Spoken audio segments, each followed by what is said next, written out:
കോഴിക്കോട് താമരശ്ശേരിയിൽ സ്കൂളുകൾക്ക് മുന്നിൽ ശുചിമുറി മാലിന്യം തള്ളി. ഇന്ന് പുലർച്ചെയാണ് ടാങ്കർ ലോറിയിലെത്തിച്ച മാലിന്യം പ്രദേശത്ത് തള്ളിയത്. സ്കൂളുകൾക്ക് മുന്നിലൂടെയുള്ള നീർച്ചാലിൽ മാലിന്യം നിക്ഷേപിക്കുകയായിരുന്നു. ചോദ്യം ചെയ്ത നാട്ടുകാരെ ലോറി ഇടിപ്പിക്കാൻ ശ്രമിച്ചെന്നും പരാതിയുണ്ട്.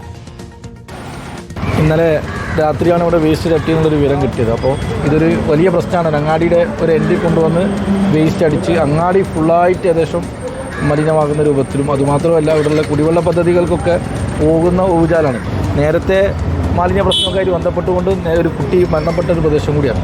കണ്ട വണ്ടിക്കാരനെ കണ്ട ആളുകളെ തടഞ്ഞു നിർത്താൻ ശ്രമിച്ച സമയത്ത് അവരെ ആക്രമിക്കാൻ വരെ ശ്രമിച്ചു. അവരെ ജീവഹാനി സംഭവിക്കുന്ന രൂപത്തിലേക്ക് വരെ വണ്ടി വണ്ടി ഓടിക്കളഞ്ഞതാണ് എന്നാണ് ഇവിടെ ബന്ധപ്പെട്ടുള്ള ആൾക്കാർ പറഞ്ഞത്. മറ്റ് ശുചിത്വവുമായി ബന്ധപ്പെട്ടുള്ള അതിന് ചെയ്യാവുന്ന പരമാവധി നിയമ നടപടിയിലേക്ക് പഞ്ചായത്ത് വളരെ അടിയന്തരമായി തന്നെ കടക്കുന്നതായിരിക്കും. അഭിജിത്ത് മുഴക്കുന്ന വിവരങ്ങളുമായി. അഭിജിത്ത്, ഇപ്പോൾ സ്കൂളിന് മുന്നിലെ ഓടയിലേക്കാണ് ഈ മാലിന്യം തള്ളിയിരിക്കുന്നത്. നാട്ടുകാർ അത് തിരിച്ചറിയുകയും ചെയ്തിരിക്കുന്നു. ഇത് എവിടെ നിന്ന് കൊണ്ടുവന്ന മാലിന്യമാണ്? ആരാണ് ഈ ലോറിക്ക് പിന്നിൽ?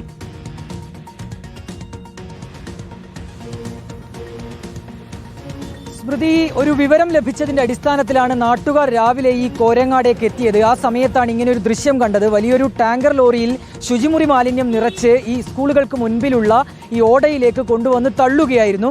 നാട്ടുകാർ ഇത് പ്രതിരോധിക്കാൻ ശ്രമിച്ചു. അതിനിടയിൽ ഈ ടാങ്കർ ലോറിയിൽ ഉണ്ടായിരുന്നവർ നാട്ടുകാരെ കയ്യേറ്റം ചെയ്യാൻ ശ്രമിച്ചു എന്നുള്ളൊരു പരാതി കൂടിയുണ്ട്.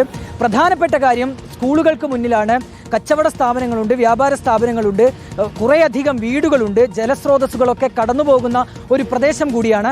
അവിടേക്കാണ് ഈ രീതിയിൽ ശുചിമുറി മാലിന്യം കൊണ്ടുവന്ന് തള്ളുന്നൊരു സാഹചര്യം ഉണ്ടായത്. ഇതിൽ നാട്ടുകാർക്ക് വലിയ ആശങ്കയുണ്ട്. കാരണം ഈ ഓടയൊക്കെ കടന്നു പോകുന്ന വഴിയിലുള്ള ജലസ്രോതസ്സുകളിലേക്കൊക്കെ ഒരുപക്ഷെ ഈ മാലിന്യം ചെന്നു ചേർന്നെത്താനുള്ളൊരു സാധ്യതയുണ്ട്. അങ്ങനെയെങ്കിൽ അത് രോഗങ്ങൾക്കും ഇടയായേക്കാം. ഏതായാലും നാട്ടുകാർ ഇപ്പോൾ പോലീസിൽ ഒരു പരാതി നൽകിയിട്ടുണ്ട്. ഇത് തടയണമെന്നുള്ളൊരു ആവശ്യവും അവർ മുന്നോട്ട് വെച്ചിട്ടുണ്ട്. ആരാണ് ഇങ്ങനെ കൊണ്ടുവന്ന് തള്ളുന്നത് എന്നടക്കമുള്ള കാര്യങ്ങളിൽ ഒരു വ്യക്തത വന്നിട്ടില്ല. ഈ വാഹനത്തിൻ്റെ, അതായത് ഈ മാലിന്യം കൊണ്ടുവന്ന് തള്ളിയ ലോറിയുടെ ചിത്രം ഉൾപ്പെടെ ഇവർ മൊബൈലിൽ പകർത്തിയിട്ടുണ്ട്. ഇതടക്കം നൽകിയിട്ടാണ് ഇപ്പോൾ ഒരു പരാതി നൽകിയിട്ടുണ്ട്. ഒരു ഇടപെടൽ ഉണ്ടാകണമെന്നുള്ള ആവശ്യമാണ് നാട്ടുകാർ ഉന്നയിക്കുന്നത്. അല്ലെങ്കിൽ വലിയ ഈ രോഗങ്ങൾ പടരുന്നതിലേക്കടക്കം ഇത് വഴിവെച്ചേക്കാം എന്നുള്ള ആശങ്ക നാട്ടുകാർ പറയുന്നു. സ്മൃതി, ശരി. അഭിജിത്ത് മുഴക്കുന്നാണ് വിവരങ്ങൾ നൽകിയത്.